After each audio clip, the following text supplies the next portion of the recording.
Nadhim Zahawi, I think that's how you pronounce it, off of Warwick University campus, is the son of Ed Balls and Labour Shadow Home Secretary Yvette Cooper. What I thought was really interesting about this is the way that the Mail has put this. Mr. Zahawi was hounded by around 30 activists who chanted, "Zahawi is a transphobe, Tory scum." Okay, well, when you really break this down, when you look at what the person who was actually being challenged said, he said, "The student, Mr. Cooper, was very polite to me. He made a reasonable point about how schools can help children, which I was happy to debate. His rights of speech is vital to his rights to speech are vital too." So, I mean, come on, this is just another attempt to, the far left. It now, by the way. You know what I'm? All of this rhetoric. Oh, they're too woke. And I mean, what do you think a protest is supposed to be? It's supposed to be disruptive by nature. What did he want? A lullaby? But do you need to disrupt to have the conversation? I mean, the quote that you've just had is that it's not about the disruption. It's he said things were dealt with politely. Well, it goes to show that you can have a conversation without being disruptive. Wouldn't that be a better option? Well, this is where I get a little bit iffy when we say we have to tolerate other people's views. You have to consider what those views are. Do you know? But aren't you asking for the views of the protesters to be tolerated as well?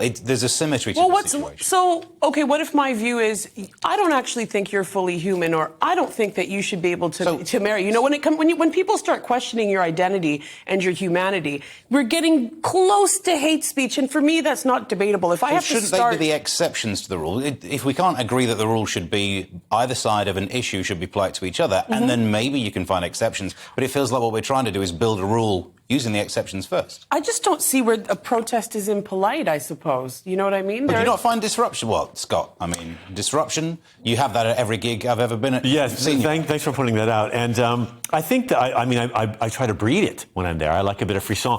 But I think the problem here might have been that the Education Secretary, he's spearheading a freedom of speech bill, which will allow students, unions, and universities to be fined or even sued for censorship. And I think that what he's saying is anyone is allowed on campus to speak. And if you try to cancel that speech, you could be fined or sued. And he was defending Kathleen Stock, who amongst students had taken on, these students at least, and they see her as negative, and they think that she's transphobic and all that garbage they've said about her, which is untrue. But anyway, I would like to see protests on campus. That's where they should happen.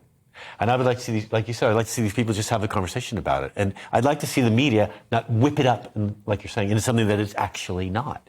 Right? I mean, this guy handled himself. He's the education secretary. He can take on 30 students verbally. I think I would have liked to have been there, actually. There's a point, too, when you get into these debates where when does it become gaslighting? I love to watch, one of my favorites is Roland Martin, and he had, what was that guy who's the leader of the far right? Do you remember his name? I can't remember. He's been hounded down anyways. This guy literally was questioning our humanity. How do you start a debate like that? If you can't even come into a debate and agree that I am an equal human being with rights that are equal to yours, I mean, that's no place to start. Yeah, but that is in the not the rule, but the now I've forgotten the word. It is something when it's not the exception to the rule.